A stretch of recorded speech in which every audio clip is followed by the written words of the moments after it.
camino en la selva continúa. Hoy llegaremos a lugares a los que hace mucho tiempo no llega el hombre blanco. Tomaremos contacto con los últimos indígenas simacos. Ellos viven aquí, en estas selvas, desde hace cientos de años, en un territorio que cada día es más pequeño, gracias a los avances del hombre civilizado, sacando los tesoros naturales de sus junglas. Pero quizá podemos decir que visitaremos a los últimos hombres libres del planeta.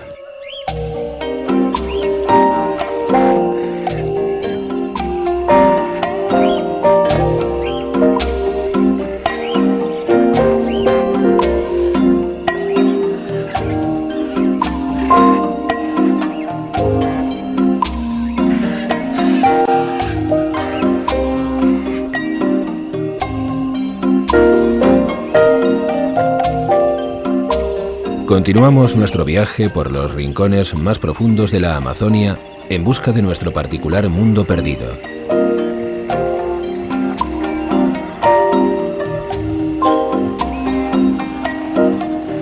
En el camino seguimos recordando al maestro de grandes viajeros que fue el coronel Fawcett.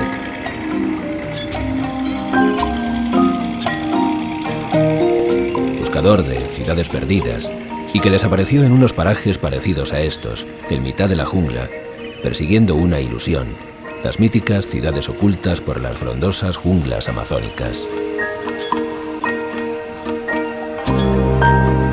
Ciudades y gentes que nos parece increíble que en pleno siglo XXI siguen sin contactar por el hombre blanco.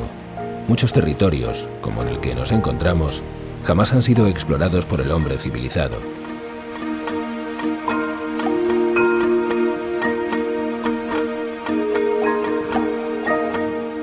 Si no hay maderas nobles o petróleo, a la civilización poco o nada les importa lo que puede haber aquí oculto. Los últimos indígenas del río Chambira nos miran con temor e incomprensión. No pueden explicarse qué hacemos en su territorio.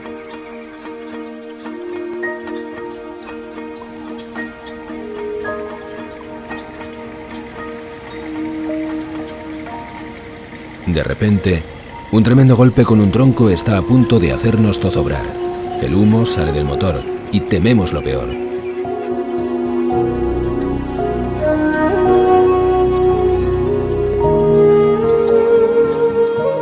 Un árbol hundido a un palmo de la superficie corta el camino en el río.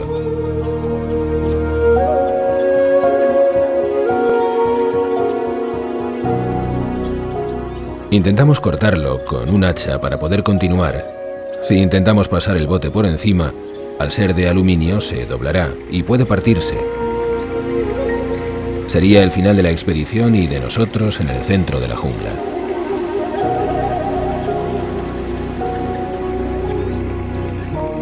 Tras comprobar que es imposible cortar el obstáculo en mitad del río, decidimos pasar la noche en el poblado de una etnia Shimaco que hemos visto al subir el río.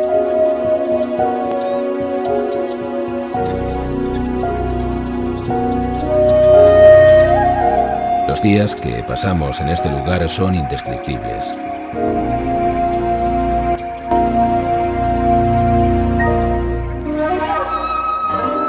Las mujeres pasan el día juntas con sus hijos pegados a sus regazos. No hablan, y no existe la comunicación entre ellas. Al igual que los hombres, solo hablan para lo más necesario. El Shimaco es un idioma de poco más de 200 palabras. No necesitan más para definir todo su maravilloso mundo conocido.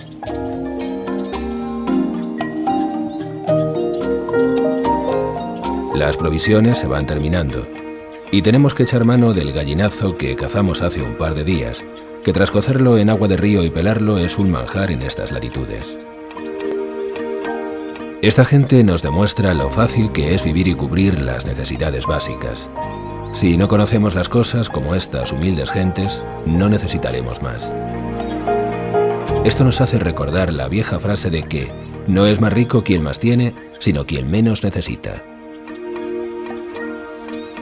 Hasta aquí nunca antes llegó la civilización.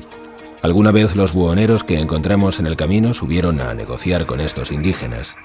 Les cambiaban pieles de animales por ropas que al poco tiempo les da un aspecto de harapientos. O incluso pudimos ver en el poblado una radio, en un lugar donde jamás pueden llegar las ondas.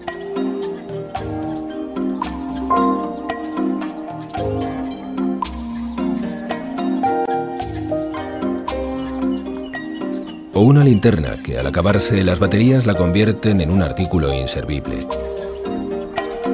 Se abusa de la bondad de estos pueblos primitivos a los que resulta demasiado fácil engañar.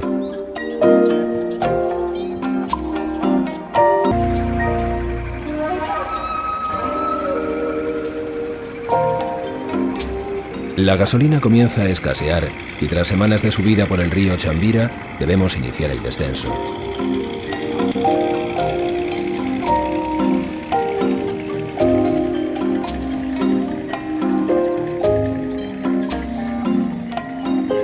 Hace unos días han cesado las lluvias y el cauce comienza a bajar de nivel alarmantemente.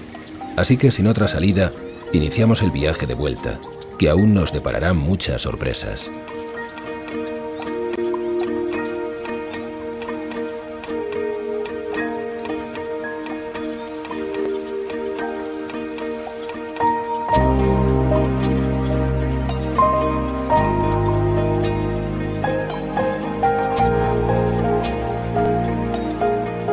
Paramos en un poblado de indígenas iquitos en un ensanchamiento fuera del río Chambira.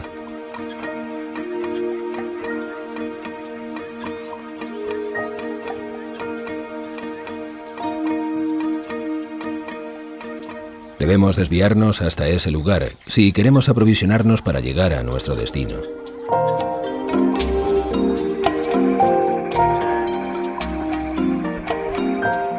Aquí la vida es diferente. Los individuos viven de otra manera, complicándose más la vida. El alcohol llega en los grandes ríos con facilidad. Si un barco de mediano calado puede subir, sus bodegas van atestadas de cosas que estos pueblos no necesitan para vivir, pero que son muy atractivas para sacar los tesoros de la selva a cambio de baratijas o alcoholes que poco más que daño a su cultura les aportan.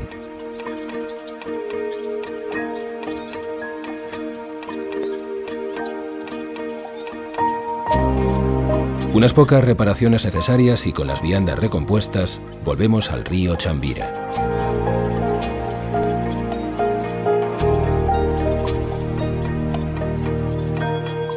Nos acercamos al único hospital que tienen en cientos de kilómetros a la redonda. Un médico holandés trabaja con estas gentes. Su labor es ímproba. El espíritu de sacrificio y su vocación es lo único que puede mantenerle allí. Vivir en esta zona del río comido por los mosquitos y realizando operaciones imposibles a los indígenas, muchas veces con anestésicos de animales, que son de los únicos que dispone. Eric, el médico, nos comenta que su mayor problema es diferenciar a las mujeres. Su parecido físico después de mezclarse entre ellos durante cientos de años ha conseguido que en los 800 supervivientes de la etnia Shimako sean extremadamente parecidos físicamente. Un gran hombre afincado en el hospital del fin del mundo.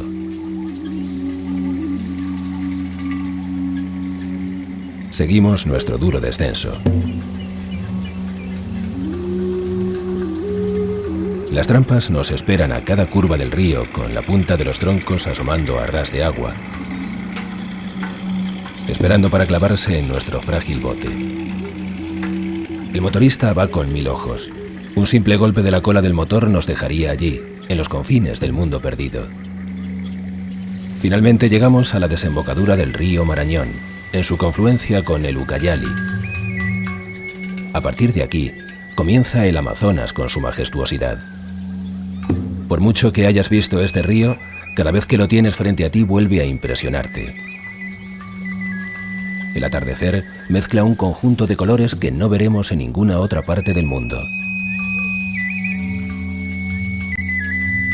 Mientras la vida sigue a orillas del río Marañón, aquí aún se ven los paiches, peces de río que pueden llegar a pesar más de 90 kilos y están extintos en casi todo el resto de la Amazonia.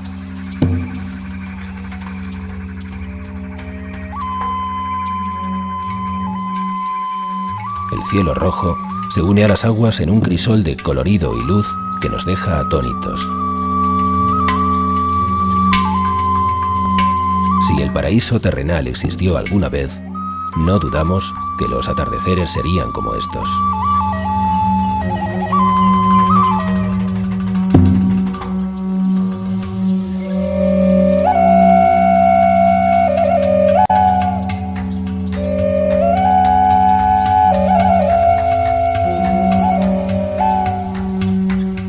Nuestro viaje selvático nos lleva hasta un poblado de los míticos indígenas jíbaros o shuar.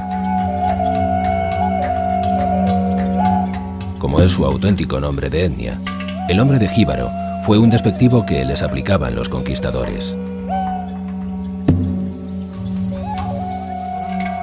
Pueblo indómito y guerrero que forjó miles de leyendas de crueldades y guerras con todos los pueblos vecinos.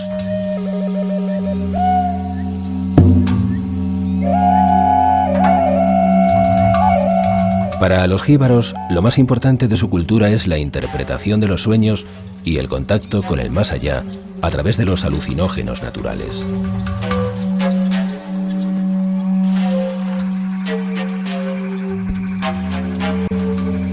Abrir el puente con el mundo invisible es la labor cotidiana de los chamanes shuar. En esta ocasión, nos dirigimos al centro de la selva con un joven chamán. Comidos por los mosquitos, comenzamos una ceremonia con ajosacha y cánticos milenarios.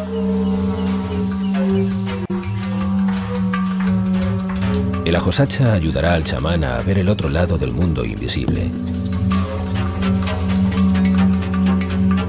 Le indicará dónde se encuentra la caza para que pueda más adelante ir en busca de los animales que necesita su comunidad para vivir.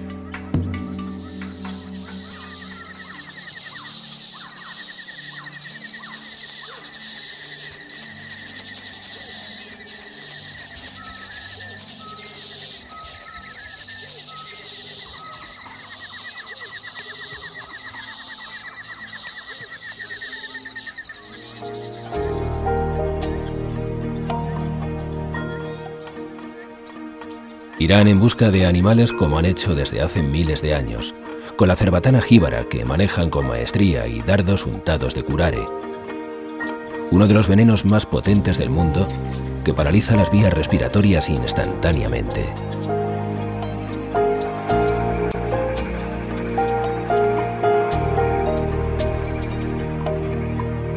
Los shuar, aunque con pocos miembros, actualmente siguen manteniendo su cultura lo más intacta posible. Siguen manteniendo su tradición milenaria.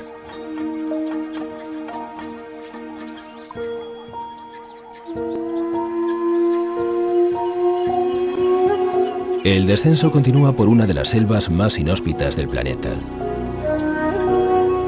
Aquí los animales más peligrosos son los que no vemos, los insectos, pero no debemos olvidar que estamos en la jungla más viva del mundo.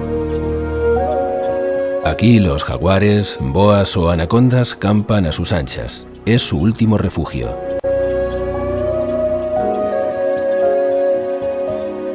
Mucha gente viaja al Amazonas con la idea de ver animales salvajes, como en la sabana africana, y vuelven desilusionados tras avistar algún mono o un guacamayo tras el aviso de su avispado guía.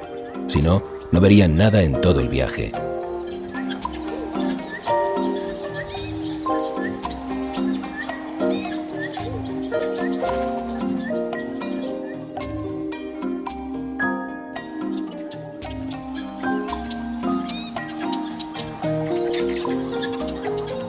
En la jungla, si ves algún gran animal u ofidio, malo. Eso quiere decir que él te ha visto primero y tu vida corre un serio peligro.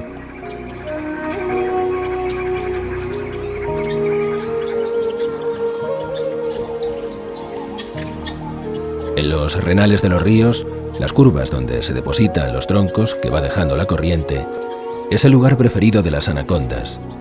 Las leyendas cuentan que las oyes chillar en la noche, un grito parecido al de un niño, para que vayas a rescatarle y caigas en sus fauces. Una leyenda más del Amazonas, pero que nosotros en nuestras noches en vela en la jungla hemos oído o nos ha parecido oír un sonido similar. ¿Casualidad?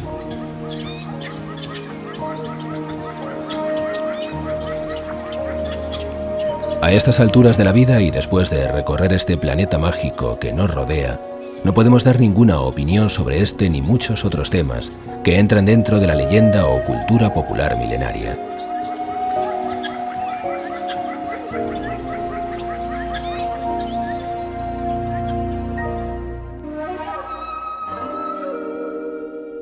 La ciudad de Iquitos, capital mundial de la ayahuasca, la planta sagrada por excelencia. Y dentro de ella el mejor chamán o conductor de su ceremonia, Don Solom, con quien me une una vieja amistad y con quien he tomado el bebedizo en varias ocasiones.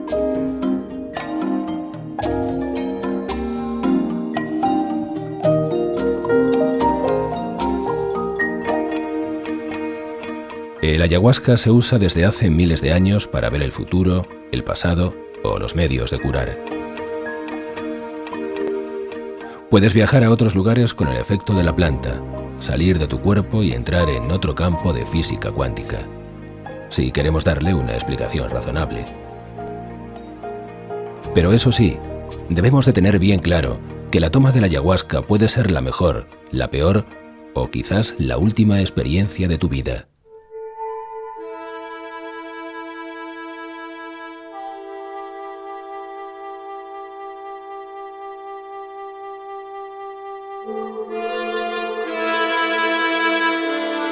Para realizar la toma primero debemos de estudiar la planta, respetarla, y entonces es cuando podemos empezar a plantearnos la toma. Estamos hablando de una planta que es 1000 veces más potente que la cocaína. Una mala toma o llevar un mal conductor o chamán en nuestro viaje puede ser algo terrible y que no olvidaremos nunca, con suerte.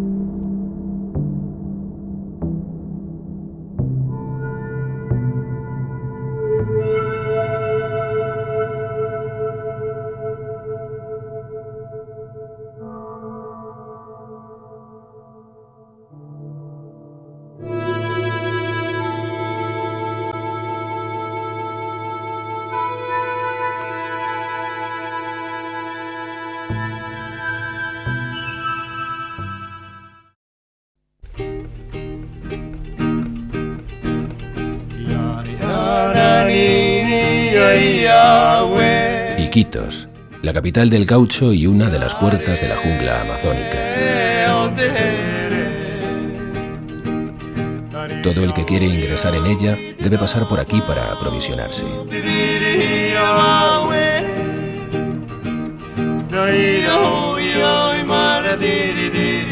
La ciudad vivió su época de esplendor a finales del siglo XIX, la época dorada del caucho.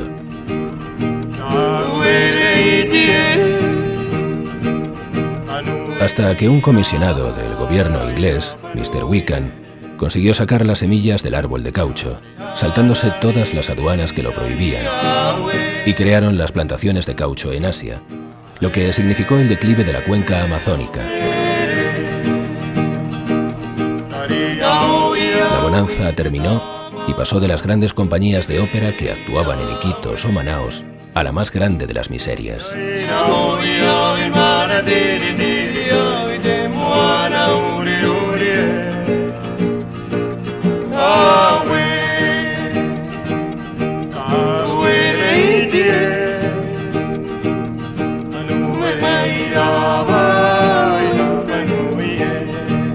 A pesar de todo, la Amazonia peruana sigue siendo un cúmulo de misterios y no dudamos que en lo más profundo de sus junglas nos oculta ciudades perdidas.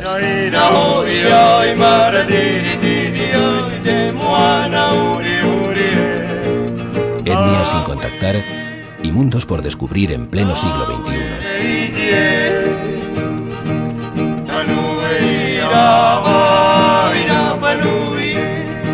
El espíritu del coronel Fawcett, el gran explorador y buscador de ciudades perdidas que dejó su vida en el intento, sigue vivo en esta zona del planeta.